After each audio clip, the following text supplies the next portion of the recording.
we are here today with Dr. Stefan Tullius. He's the surgery chief of the Division of Transplant Surgery at the Brigham and Women's Hospital, and as well as distinguished Joseph E. Murray Transplant Professor in Transplant Surgery at Harvard Medical School. Well, thank you, doctors, for being here with us today. Thank you.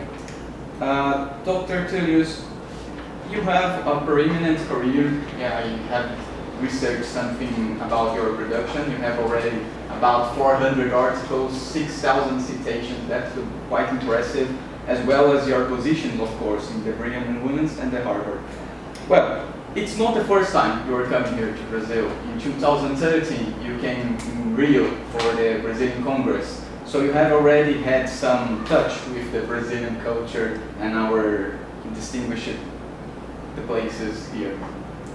I would like to ask you about your first impressions here of these events, and how do you think it's important for students to be taking part of it in these international events, these kind of events, as well as the Brazilian Congress, for example, which was an international event. What's the importance for medical students to be part of it, and also to help organizing it as it happens here in the Braincoms? I think it's a great opportunity. It's a great opportunity for students to present their work, to network, to meet others that have the same interest, to create opportunities, to get ideas that will move them ahead in their career. So I think it's wonderful. It's wonderful that it's being organized by students, for students. So I think it's a great opportunity. I think it's very interesting to know that you already have connections with Brazil, like Professor Medina, of course. It's the most distinguished connection we have here. He said to me that you know him for almost 20 years by now. Yeah. And you also have connections with our school, either by Professor Medina, but also because we have another example. For example, Paulo Ney Martins was one of your students. He developed a postdoctoral in your laboratory, and he's from here, from Brazil. Now he's in Massachusetts, if I'm not wrong. And also Leonardo Vidal Ela, who is the assistant medical chief in transplant surgery in the Brigham and Women's. What's your view on the Brazil's role and Brazil's current position in the transplant area, either by the research or the clinical assistance? Yeah, I think Dr. Medina runs the world's largest kidney transplant program, and I think it's an extremely well prepared, well structured system that he has, that is very successful, that has great outcomes. So I think very well positioned. His institution participates in many of the international clinical trials, and I think he really is a world leader in clinical kidney transplantation. I think Paulo has been someone who has been successful. He has worked with me as a postdoc in Berlin, and then later on in Boston. He is now a transplant surgeon at the University of Massachusetts Medical School in Worcester, where he's doing a great job. I think there are many Brazilians who are excellent leaders in clinical transplantation. I think the issue of research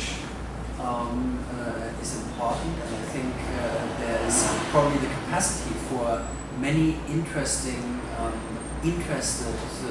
researchers, and I think to foster their interest, to mentor their interest, and probably to encourage them also in exchange programs and research programs is going to help and support them moving forward with research.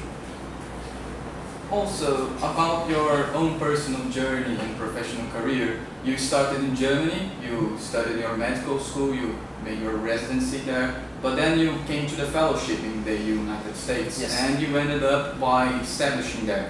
Yes. How was this change of you choosing to leave Germany in a certain way and move to the US? Was it difficult? What made you take this decision and have this courage in a certain way to leave the place where you were used to be, to go to a stranger place, to establish a new career, to start all over? Yeah. So I think there were many opportunities and privileges that I had to take those opportunities. I think moving to another country is always interesting. It's always exciting. There are always things that you feel work greatly somewhere else, but there are also things that you see and recognize that they may be better in your own home country. And so you, in regard to the experience, you always feel a bit at home in two places, but you then also need to take advantage of the opportunities, and one needs to understand that there is no perfect place, and one needs to take those things that work well in a particular place as an advantage and utilize those to be building on them and to move forward. Yeah, that's good.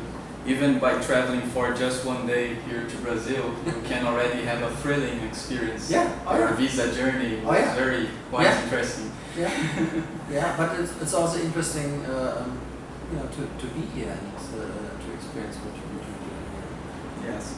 I think it was very interesting in your lecture today. You talk about mentoring and inspirational roles in the medical career and your personal career.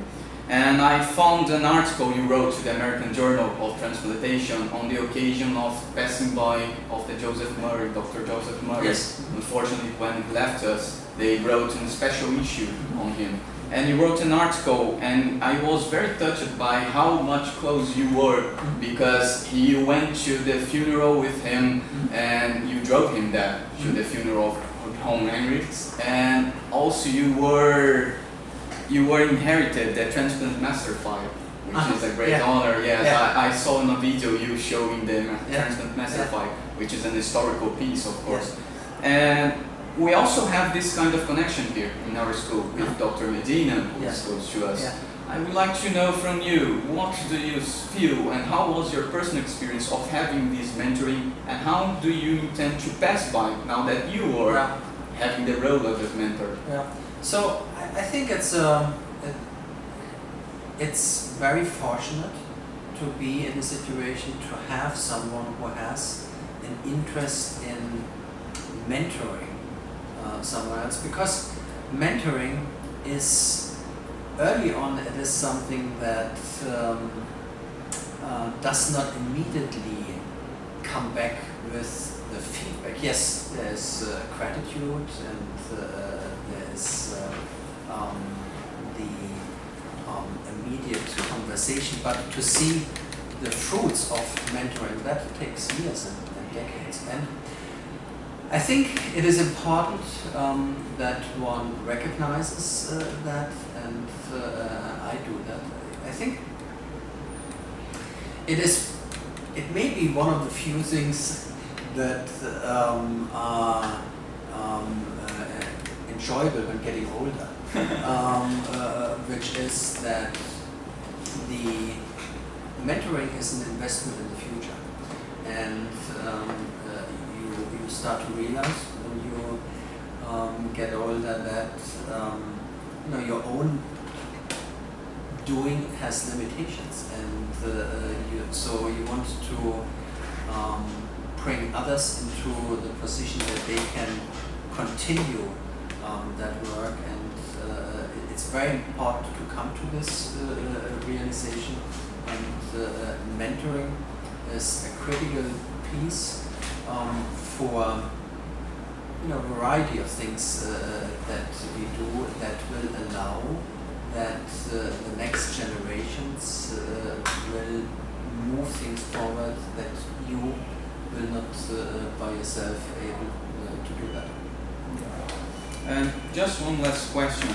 I would like to know about your research. One of your main research is about aging and transplantation. And I read some articles of you in 2011, 2012, where you were talking about your lecture today about how the aging and the age of the donor and recipients, they can affect the success of a transplant. Here in Brazil, also in the world, we have this aging population, and in Brazil we have this scenery where we are having a change in our demographics, which is very recent. Yeah. So we are starting to make this change that the developed countries have already passed by. Yeah. How do you think that we, in Brazil, is this kind of situation? How can we help this kind of research, this breaking news research, which I think it's the borderline nowadays? I think it will become more evident. A lot of what we do and what interests us is driven by the relevance and significance of a particular aspect.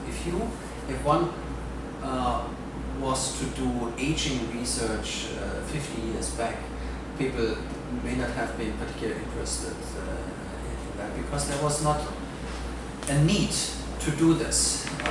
There was no need to do obesity research or not as much 50 years back. But now people get older and it will be very relevant to do this type of research to improve the health of older individuals. There are different ways. I think one is you can either apply your research to particular aspects of aging. That's what I do in regard to transplantation and aging. I think there are some who are interested to extend lifetime. I think there are probably limitations to that. Lifetime probably cannot be extended indefinitely. That's probably a good thing. But I think what one can do, and I think that's the important aspect, is to increase the amount of healthy aging, healthy lifetime. And that's what you want to do. Well, that's what we try to do with the aging research and transplantation as well. So yes, it will get more important. It will be more relevant because it will be driven by reality. Okay. Well, as Dr. Medina said in his lecture on Joseph Murray professorship, difficulties are opportunities. So Yeah. I think it's quite this idea. Yeah. Well, thank you. I hope you enjoyed the Okay, interview. yeah. I hope you enjoyed the lecture as much as we did, of course. Okay? Thank you. Thank you. Thanks.